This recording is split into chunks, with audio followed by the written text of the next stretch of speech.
Hello friends, जय जगन्नाथ। शुभ सकाळ। आज ହେଉଛି एप्रिल मास 20 तारिख सोमवार। आसतु नजर पकईबा आज दिन जाकर 20टी गुरुत्वपूर्ण खबर उपरे। ता पूर्व जदि आपण आम चैनल रे नुआ अछंती एबे वीडियोटी को लाइक और चैनल को सब्सक्राइब कर दियंतु एवं पाखरे थिबा बेल आइकन टी को ऑन कर दियंतु एमितिका देश विदेशर खबर सर्वप्रथमे जानिया पाई। तेबा डेरी न करी चलंतु जिबा खबर आडकू। आजिर प्रथम खबर, राज्य में असंभाल ताती 45 डिग्री छुई पारे तापमात्रा। राज्य में असह्य हेलाणी ताती गुळुगुळी एवं गरम रे हंतसंत हेउछंती राज्यवासी।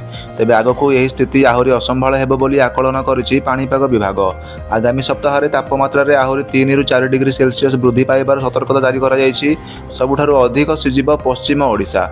उक्त स्थान में दिन तापमात्रा 45 डिग्री छुई पारे बोली कह जाउछि। भीषण ताती एवं ग्रीष्म प्रवाह पाई आउ 6टी जिले में सबु शिक्षानुष्ठान को छुट्टी घोषणा करा जायछि। शुक्रवार 3टी जिले में स्कूल कॉलेज छुट्टी घोषणा करा जायथिला। शनिवार आउ 6टी जिला पाई स्कूल छुट्टी घोषणा करा जायछि। तेबे उपकूल ओडिशा रे ताती कम रहिले मध्य आर्द्रता अधिक रहिबो। प्राय 70% आर्द्रता रहिबा जोगु 47 रु 48 डिग्री भली ताती अनुभूत होई पारे। एवं उपकूल ओडिशा समेत दक्षिण ओडिशार किछि स्थान में भीषण गुळुगुळी हेबो। पश्चिम ओडिशा रे 22 तारिख जाए ग्रीष्म प्रवाहर मुक्ति मिलिबो नाही। सेहिपरि दिनर 11 रु अपराह्न 3टा पर्यंत बाहर को न बाहरिबाकू परामर्श दिया जायछि। लोकमानकू प्रचुर पानी पीबा सह हालुका पोशाक पिंधिबा एवं हीट स्ट्रोक रक्षा पाइबा पाई सतर्कता रहिबा पाई कहा जायछि। परवर्ती खबर, हीट वेव देखि 11 जिल्ला रे स्कूल छुट्टी घोषणा। 19 एप्रिल रे हीट वेव को देखि 11 जिल्ला रे स्कूल छुट्टी घोषणा करा जायछि। गतकाली 9टी जिल्ला रे स्कूल छुट्टी घोषणा होइथिबा बेले आज आउ 2टी जिल्ला रे छुट्टी घोषणा करा जायछि। प्रबल खरा को आखि आगरे रखी खोर्धा जिल्ला रे समस्त स्कूल एवं अंगनवाड़ी केन्द्र को छुट्टी घोषणा करा जायछि। 20 रु 23 पर्यंत छुट्टी पाई निषेध होइछि। खोर्धा जिलापाल अमृत ऋतुराज कहते जिलार समस्त सरकारी एवं बेसरकारी स्कूल बंद रखा जिलापाल निर्देश देइछन्ति। जिले में जारी प्रबल ग्रीष्म प्रवाह पाई एवं गुळुगुळी को दृष्टि रखी छात्र छात्री सुरक्षा पाई जिला प्रशासन पक्षरु एही गुरुत्वपूर्ण पदक्षेप निया जायथिबार जिलापाल कहते। जिला प्रशासन जारी करा जायथिबा औपचारिक निर्देश अनुसार खोर्धा एवं बरगड़ में समस्त शिक्षानुष्ठान 20 एप्रिल ठारू 23 एप्रिल 2026 पर्यंत बंद रहिबो। अन्यपटे अनुगुल जिले में स्कूल एवं अंगनवाड़ी केन्द्र 20 एप्रिल ठारू 22 एप्रिल 2026 पर्यंत बंद रहिबो। परवर्ती खबर, 21 रे आछंती महामहिम राउरकेला रे 4 प्रकल्पर करिवे लोकार्पण। आसंता 21 तारिख रे ओडिशा आछंती महामहिम राष्ट्रपति द्रौपदी मुर्मू। राउरकेला रे 4टी प्रकल्पर करिवे लोकार्पण। आसंता 21 तारिख रे सकाळे स्वतंत्र विमान जगे दिल्ली रु बाहरी झारसुगुड़ा विमान बंदर रे अवतरण करबा परे सेठारु स्वतंत्र हेलिकॉप्टर रे उड़ाण भरी पूर्वाह्न 11:10 रे राउरकेला विमान बंदर रे अवतरण करिवे। आदिवासी संस्कृति परंपरा आदिवासी रे नूतन महामहिम राष्ट्रपति मुर्मू को भव्य स्वागत करिबार रहिछि समस्त प्रस्तुति। राष्ट्रपति विमान बंदर रु सीधा सड़क भाव जाई पहुंचबे राउरकेला 1 रे। राउरकेला 1 परिसर रे 48 कोटी टंका खर्च निर्माण होइतिबार कमांड कंट्रोल रूम लोकार्पण करिवे, जेउठारु राउरकेला शहर सीसीटीवी नजर रे रहिबो। एहा सह 40 कोटी टंका व्यय रे निर्माण होइतिबा आदिवासी संग्रहालय को लोकार्पण करिवे राष्ट्रपति। सेठारु राष्ट्रपति जिबे सेक्टर 13 मेलण पड़िया को जेउठारे आयोजन करा जायछि साधारण सभा, जेउथिरे 10,000 छात्र छात्री 35 रु ऊर्ध्व सांस्कृतिक गोष्ठी अंशग्रहण करिबार कार्यक्रम रहिछि। आउ सहीठारे भर्चुआल संपूर्ण होइतिबार 4टी प्रकल्प कोयल नगर मनोरंजन पार्क खर्च 42.44 कोटी, छेंड 30 साइंस पार्क एंड प्लानेटोरियम खर्च 27 कोटी करिवे लोकार्पण। राष्ट्रपति गस्त को नहीं प्रस्तुति चूड़ांत कार्य पहुंची। परवर्ती खबर, हजार हजार संख्यार सुरट छाड़ुंट लोक मैंने उधना स्टेशन में असंभाला भिड़। मध्य प्राच्य में जारी रही उत्तेजना एवं देश में देखा एलपीजी संकट कारण गुजरात में परिस्थिति जटिल रूप धारण करिछि। राज्यर औद्योगिक सहर सुरट में कामधंदा प्रभावित होगा जोगु बहु संख्यार प्रवासी श्रमिक एवं घर मुहां होइछन्ति। एही क्रम में रविवार उधना रेल स्टेशन को एककालीन शह शह यात्री आसिथिबार असंभाल परिस्थिति सृष्टि होइछि।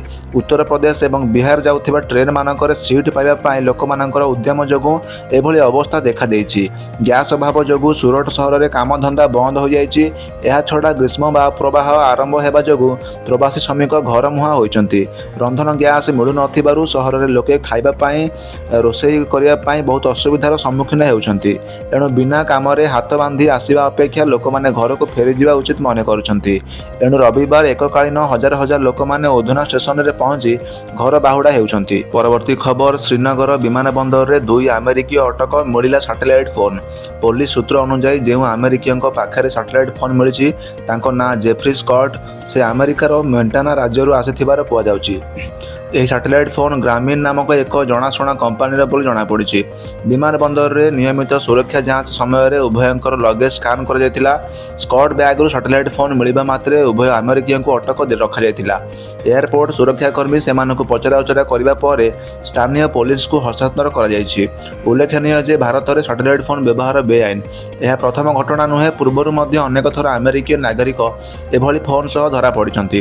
ଅନେକ ସମୟରେ ଆମେରିକୀୟ ନାଗରିକ ଏନେଇ ନଜାଣି ସାଟେଲାଇଟ୍ ଫୋନ୍ ସାଥିରେ ନେଇ ଆସନ୍ତି। ପୋଲିସ ଏବେ ସେମାନଙ୍କୁ ପଚରାଉଚରା କରୁଛି, ଯାହାଫଳରେ ପ୍ରକୃତ ସ୍ଥିତି କ'ଣ ସ୍ପଷ୍ଟ ହୋଇପାରିବ। ପରବର୍ତ୍ତୀ ଖବର, ଭୁବନେଶ୍ୱର ରେଳ ଷ୍ଟେସନରେ ନବୀକରଣ କାର୍ଯ୍ୟର ସମୀକ୍ଷା କଲେ ରେଳମନ୍ତ୍ରୀ।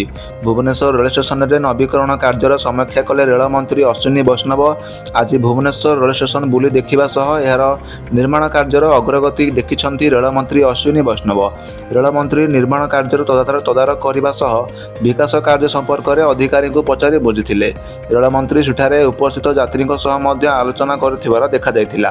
ପରବର୍ତ୍ତୀ ଖବର, ଭାରତୀୟ ଟ୍ୟାଙ୍କର ଉପରେ ଇରାନର ଆକ୍ରମଣ, ଜବାବ ଦେଲା ଭାରତ। ହର୍ମୁଜ ପ୍ରଣାଳୀରେ ଭାରତୀୟ ତୈଳ ଟ୍ୟାଙ୍କର ଉପରେ ହୋଇଥିବା ଆକ୍ରମଣକୁ ନେଇ ଭାରତ ଇରାନକୁ କଡ଼ା ଚେତାବନୀ ଦେଇଛି। ଅଧିକାରୀଙ୍କ ସୂଚନା ଅନୁଯାୟୀ ଜୟଗ ଅର୍ଣ୍ଣବ ଏବଂ ସରମାନ ହେଲରାଡ୍ ନାମକ 2 ଭାରତୀୟ ଅଶୋଧିତ ତୈଳ ଜାହାଜ ଉପରକୁ ଇରାନର ନୌସେନା ଗୁଳି ଚଳାଇଛି। ଏହି ଘଟଣାରେ କେହି ମୃତାହତ ହୋଇନାହାନ୍ତି, କିନ୍ତୁ ଏକ ଜାହାଜର କ୍ୟାବିନ୍ କାଚ ଭାଙ୍ଗି ଯାଇଛି। ଭାରତ ସୃଷ୍ଟି କରିଛି ଯେ ଏଭଳି କାର୍ଯ୍ୟର ପରିଣାମ ଭୟଙ୍କର ହେବ। ଟିକସ ଦେବାକୁ ଭାରତ ମନା କରିଥିଲା। ସୂତ୍ର ଅନୁସାରେ ଏହି ଘଟଣାକୁ ନେଇ ଭାରତରେ ଥିବା ଇରାନର କୂଟନୈତିକ ମିଶନ ଏବଂ IRGC ମଧ୍ୟରେ ମେତଭେଦ ସାମ୍ନାକୁ ଆସିଛି। IRGC ହର୍ମୁଜ ପ୍ରଣାଳୀ ଦେଇ ଗତି କରୁଥିବା ଜାହାଜଗୁଡ଼ିକ ଉପରେ ଟିକସ ଲଗାଇବାକୁ ଯୋଜନା କରୁଥିବା ବେଳେ ଭାରତ ଏଭଳି କୌଣସି ଦେୟ ଦେବା ପାଇଁ ସିଧାସଳଖ ମନା କରିଦେଇଛି। କୋଚିରେ ରହିଛି ରନ୍ଧାନ ଇରାନର ଯୁଦ୍ଧପୋତ, ବଢ଼ୁଛି ଉତ୍ତେଜନା। ଏହି ଘଟଣା ଏପରି ସମୟରେ ହୋଇଛି ଯେତେବେଳେ ଇରାନର ଯୁଦ୍ଧପାତ ବା IRIS ଲାଭାନ ଭାରତର କୋଚି ବନ୍ଦରରେ ଆଶ୍ରୟ ନେଇଛି। ଏହି ଜାହାଜର 143 ଜଣ କର୍ମଚାରୀଙ୍କ ମଧ୍ୟରୁ ପ୍ରାୟ 120 ଜଣଙ୍କୁ ଫେରାଇ ଦିଆଯାଇଛି। ଏହା ପୂର୍ବରୁ ମାର୍ଚ୍ଚ 4 ତାରିଖରେ ଶ୍ରୀଲଙ୍କା ନିକଟରେ ଆମେରିକୀୟ ବୁଡ଼ା ଜାହାଜର ଆକ୍ରମଣରେ ଇରାନର IRIS ଦେନା ବୁଡ଼ି ଯାଇଥିଲା। ପରବର୍ତ୍ତୀ ଖବର, ବାଣ ଫ୍ୟାକ୍ଟ୍ରିରେ ଭୟଙ୍କର ବିସ୍ଫୋରଣ, 13 ମୃତ, ଦୁଃଖ ପ୍ରକାଶ କଲେ CM ଷ୍ଟାଲିନ। ତାମିଲନାଡୁର ବିରୁଧୁନଗରରେ ଥିବା ଏକ ବାଣ ଫ୍ୟାକ୍ଟ୍ରିରେ ଭୟଙ୍କର ବିସ୍ଫୋରଣ ଘଟିଛି। ଏହି ଦୁର୍ଘଟଣାରେ ଏବେ ସୁଦ୍ଧା 13 ଜଣଙ୍କର ମୃତ୍ୟୁ ହୋଇଥିବା ନେଇ ସୂଚନା ମିଳିଛି। ଉଦ୍ଧାରକାରୀ ଦଳ ଘଟଣାସ୍ଥଳରେ ପହଞ୍ଚିଥିବା ବେଳେ ନିଆଁକୁ ଆୟତ୍ତ କରିବା ପାଇଁ ଦମକଳ ବାହିନୀ ଚେଷ୍ଟା ଚଳାଇଛି। ବାଣ ଫ୍ୟାକ୍ଟ୍ରିରେ ବିସ୍ଫୋରଣ ପରେ ଆଖପାଖ ଅଞ୍ଚଳରେ ଭୟଙ୍କର ବାତାବରଣ ଖେଳି ଯାଇଥିଲା। ସେପଟେ ମୃତକଙ୍କର ସଂଖ୍ୟା ଆହୁରି ବଢ଼ିପାରେ ବୋଲି କୁହାଯାଉଛି। ବିସ୍ଫୋରଣ ସମୟରେ ଫ୍ୟାକ୍ଟ୍ରିରେ କେତେ ଲୋକ ଥିଲେ ସେ ନେଇ ସୂଚନା ମିଳିପାରିନାହିଁ। ଦୁଃଖ ପ୍ରକାଶ କଲେ CM ଷ୍ଟାଲିନ। ତାମିଲନାଡୁର ମୁଖ୍ୟମନ୍ତ୍ରୀ MK ଷ୍ଟାଲିନ ଏହି ଘଟଣାରେ ଦୁଃଖ ପ୍ରକାଶ କରିଛନ୍ତି।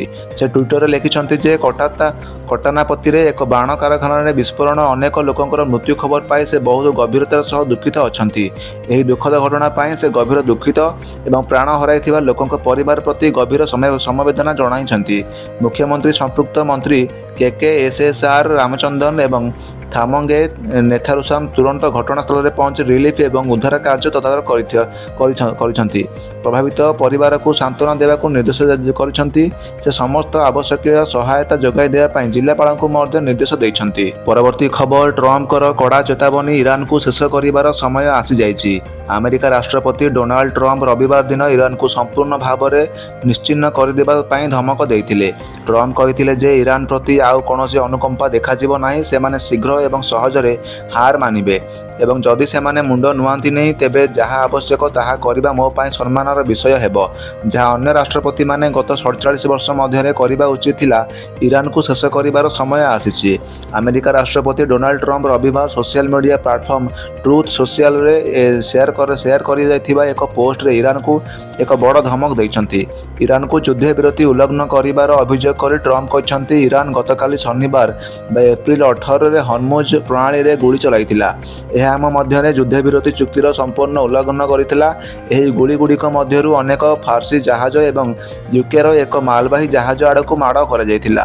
ସେ ଆହୁରି ମଧ୍ୟ କହିଛନ୍ତି ମୋର ପ୍ରତିନିଧିମାନେ ପାକିସ୍ତାନର ରାଜଧାନୀ ଇସଲାମାବାଦ ଯାତ୍ରା କରୁଛନ୍ତି।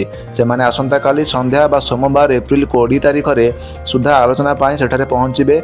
राष्ट्रपति डोनाल्ड ट्रम्प कहते ईरान संप्रति घोषणा करिछि जे यह हर्मुज प्रणाली को बंद करुछि, जहा करबा एक अत्यंत अद्भुत काम, कारण आम अवरोध यह बंद कर सारी से आमको अजाणत जहाँ साहाय्य करुछंती एवं एही बंद जोगु सेमाने ही सर्वाधिक क्षति सहउछंती। परवर्ती खबर, नारी शक्ति जवाब देबे कांग्रेस को मुख्यमंत्री निशाना। नारी शक्ति बंधन अधिनियम प्रसंग में कांग्रेस को मुख्यमंत्री निशाना। आजिका दिन में नारी सबु क्षेत्र में पारदर्शिता देखाई पारती। 140 कोटी जनसंख्या विशिष्ट देश में अधा हेउचंती महिला। नारी शक्ति निश्चित भाव में आगामी दिन में यार जवाब देवे। संसद एवं विधानसभा नारी प्रतिनिधित्व वृद्धि चाहूनी कांग्रेस, कारण बिल पास होते 272 महिला संसद को निर्वाचित करते। मातृशक्ति को सशक्त करने प्रधानमंत्री मोदी शपथ नहीं सारी।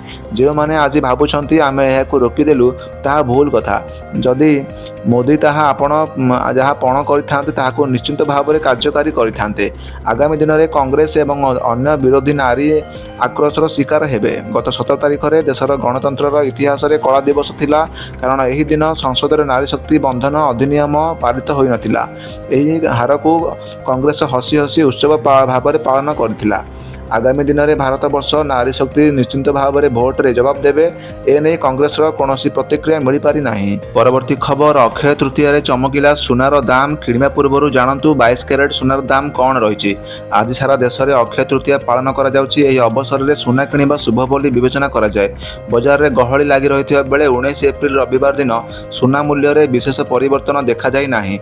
24 कैरेट और 22 कैरेट सुनार मूल्य केवल सामान्य परिवर्तन देखा जाउछि। तथापि सुना एबे भी 1.5 लाख टंका उपर कारोबार करुछि। विशेषकर यही समय जितेबाला पर्व ऋतु जो किणा कटा वृद्धि पाइबार आशा करा जाउछि। आसतु जानिबा आपणक सहर में वर्तमान सुना एवं रूपार दर कौन रही। गोटे सप्ताह मध्य एते वृद्धि पाइथिला सुना एवं रूपार दाम। गत सप्ताह तुलन में सुना एवं रूपा उभय मूल्य में वृद्धि घटी।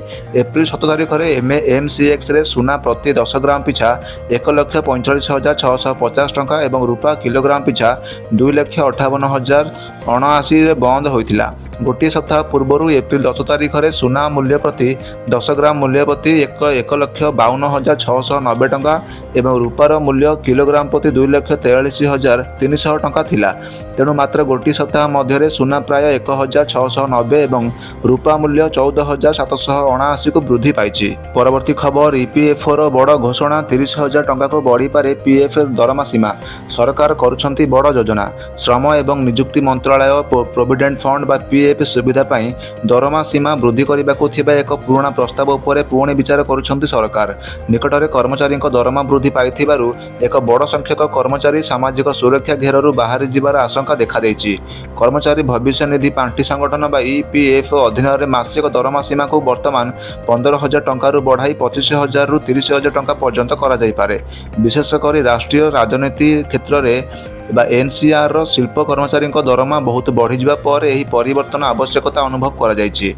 एहा फल अनेक 10 कर्मचारी बाध्यतामूलक EPFO सुविधा वंचित हो पारती, जहाँ सरकार सार्वजनीन सामाजिक सुरक्षा लक्ष्य में बाधा सृष्टि करें। परवर्ती खबर, आधार ऐप को नहीं बड़ अपडेट। केंद्र सरकार यू टर्न रखिले निज कथा। केंद्र सरकार सहयोग UIDAI आधार संबंधी सेवा गुड़ी को ऑनलाइन प्रवेश प्रदान करने एक मोबाइल ऐप विकसित करिछि। एही ऐप को स्मार्टफोन में बाध्यतामूलक फ्री इंस्टॉल करने एप्लिकेशन तालिका अंतर्भुक्त कर योजना थिला, किंतु सरकार एवं यही योजना संपर्क में एक नूतन निष्पत्ति नहीं। केंद्र सरकार आधार ऐप संपर्क में मोबाइल कंपनी गुड़ी को देथिबा प्रस्ताव को प्रत्याहार करिसंती। UIDAI चाहूला जे भारतीय बिक्री होतिबा समस्त स्मार्टफोन रे आधार ऐप बाध्यतामूलक कर जाऊ। एथिपाई UIDAI संपृक्त केंद्र मंत्रालय सहित जोगाजोग करथिला, जहाँ परवर्ती समय रे मोबाइल निर्माता सहित आलोचना करथिला, किंतु एबे यही प्रस्ताव को प्रत्याहार करा जायछि। परवर्ती खबर, एबे भी रही 40% ड्रोन एवं 60% लॉन्चर। युद्ध पर जानतु किभଳି अछि ईरान सामरिक क्षमता। ईरान एवं अमेरिका भितर युद्ध जारी रही बेले एक गुरुत्वपूर्ण कथा सामना को आसी। अमेरिका सेना एवं गोविंदा अधिकारी कहवा अनुसार बहु सप्ताहर लड़ाई पर भी ईरान पाखे प्राय 40% अटाकिंग ड्रोन एवं 60 रु अधिक मिसाइल लॉन्चर एबे भी रही। କୁହାଯାଉଛି ଯେ ଏହି ଶକ୍ତି ହର୍ମୁଜରେ ଜାହାଜଙ୍କ ପାଇଁ ଆଗକୁ ବିପଦ ପାଲଟିପାରେ। ନ୍ୟୁୟର୍କ ଟାଇମ୍ସ ରିପୋର୍ଟ ଅନୁସାରେ ଇରାନ ପାଖରେ ଏବେ ବି ତାର ଯୁଦ୍ଧ ପୂର୍ବର ଡ୍ରୋନ୍ର ବହୁତ ଅଂଶ ରହିଛି। ଯଦି ମରାମତି ଏବଂ ରିକଭରି କାମ ପୂରା ହୁଏ ତେବେ ସେ ନିଜର ପୁରୁଣା ଡ୍ରୋନ୍ ଷ୍ଟକ୍ ପ୍ରାୟ 70% ପର୍ଯ୍ୟନ୍ତ ପୁଣି ଥରେ ହାସଲ କରିପାରେ, ଅର୍ଥାତ୍ ଏହାର ଶକ୍ତି ଆହୁରି ବଢ଼ିଯିବ। ମିସାଇଲ୍ ସିଷ୍ଟମ ବିଷୟରେ ଯଦି କଥା ହେବା ତେବେ ଅସ୍ତ୍ରବିରତି ସମୟରେ ଇରାନ ପାଖରେ ଅଧା ଲଞ୍ଚର ଥିଲା। ଏହାପରେ ସେ ସୁଡ଼ଙ୍ଗ ଏବଂ ବଙ୍କର ଭିତରେ ଏହାକୁ ଲୁଚାଇ ରଖିଥିଲା। ପ୍ରାୟ 100 ମିସାଇଲ୍ ସିଷ୍ଟମ ପୁଣି ଥରେ ବାହାର କରାଯାଇଥିଲା। ଏହାଦ୍ୱାରା ଏବେ ତାର ସକ୍ରିୟ ଲଞ୍ଚର ବଢ଼ି ପ୍ରାୟ 60%କୁ ହୋଇଯାଇଛି। ରୁଷର ପୂର୍ବତନ ରାଷ୍ଟ୍ରପତି ଦିଦିମିର୍ ଏହି ପ୍ରସଙ୍ଗ ଉପରେ ମତ ରଖିଛନ୍ତି। ସେ କହିଛନ୍ତି ଆମେରିକା ଏବଂ ଇରାନ ଭିତରେ ହୋଇଥିବା ଅସ୍ତ୍ରବିରତି କେତେ ଦିନ ରହିବ ଏହା ସ୍ପଷ୍ଟ ହୋଇପାରିନି, କିନ୍ତୁ ଏହି କଥାଟା ଯେ ଇରାନର ନିଜ ଶକ୍ତି ଦେଖାଇଛି। ସେ ହର୍ମୁଜକୁ ଇରାନର ସବୁଠାରୁ ବଡ଼ ରଣନୈତିକ ଶକ୍ତି ବୋଲି କହିଛନ୍ତି। ତେବେ ଅଧିକାରୀଙ୍କ କହିବା ଅନୁସାରେ ଇରାନ ପାଖରେ ମୋଟ କେତେ ହତିଆର ଅଛି ଏହାର ଠିକ୍ ତଥ୍ୟ ମିଳିବା କଷ୍ଟକର।